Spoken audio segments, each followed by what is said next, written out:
So today I want to talk about vocabulary and what the point is behind practicing it. One of the biggest things I hear from my students is I practice a bunch of vocabulary, but I can never seem to get it to come out in my playing. Then the logical question that I ask them is, are you trying to recreate the vocabulary exactly in your playing? Most of the time, the answer is yes. And it's important to realize that that's not the point of practicing vocabulary. If you occasionally play an exact line that you stole from somebody else in your solos, no worries. But at the end of the day, that's not really the goal of an improviser. We want to feel free. We want to be as creative as possible. We don't want to feel like we're tied to copying and pasting a bunch of licks together. Now, that being said, I do still think it's extremely important to practice vocabulary every day. You can't speak a language without knowing the vocabulary of that language, and jazz is a language at the end of the day. So if this sounds like you, how should you approach it? I suggest thinking about vocabulary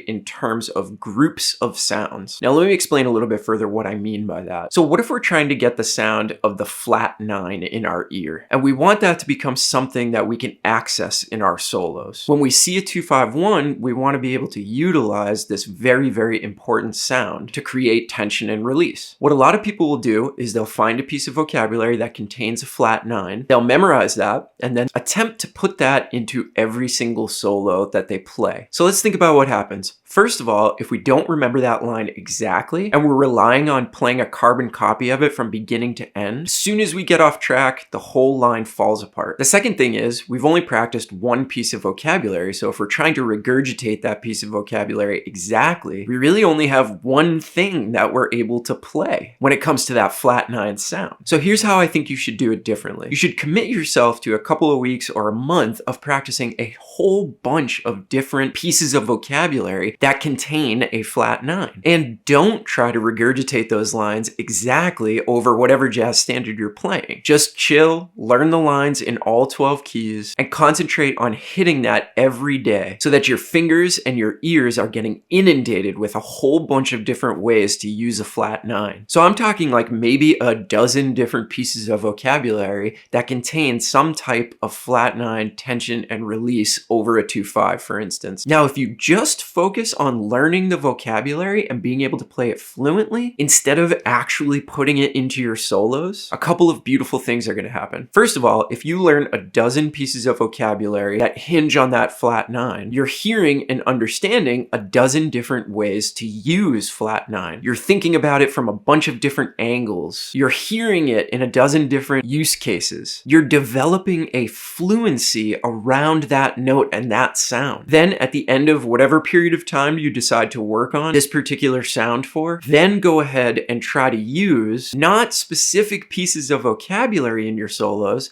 but instead try to use the flat 9 sound in your solos. And if you've done all the required work and you've really put a lot of your energy into learning this vocabulary, you're going to be amazed that you can access this sound in a bunch of different ways without having to play lines that you memorized from start to finish. I'm going to use the teach a man to fish analogy here. If I teach a student 3 different pieces of vocabulary that contain flat 9 and I say use these exactly, that's only going to get them so far. But if I teach somebody through a bunch of different pieces of vocabulary how to think about flat 9, where it sounds good, knowing a bunch of different contexts with which to use it, approaching that note from every angle, then that student is going to be able to be creative with that sound for a lifetime. So if you're struggling to come up with a great routine around your vocabulary, consider trying it this way. Now, you can do this with any kind of sound. So for instance, I just talked about the flat 9. You could do the same with the sharp 9. You could learn how to play whole tone sounds this way. Triad pairs, the list goes on and on and on. But approach it from the direction of learning a sound, not just learning a string of notes. I don't know about you, but my brain is not built to memorize things and regurgitate them. And back when I thought that that's what I had to do, I really struggled. As soon as I made this switch in my practicing, it made a huge difference and completely changed my thinking on what the vocabulary process was like. So let me know what you think in the comments. I look forward to having a discussion about this. Is this something you struggle with in your practice time? And what I'm saying in this video, does it make sense? With that, hope you have a great day. If you got anything from this video, please consider liking and subscribing. It really does help the channel. And we'll talk to you soon on another video. Bye, everyone.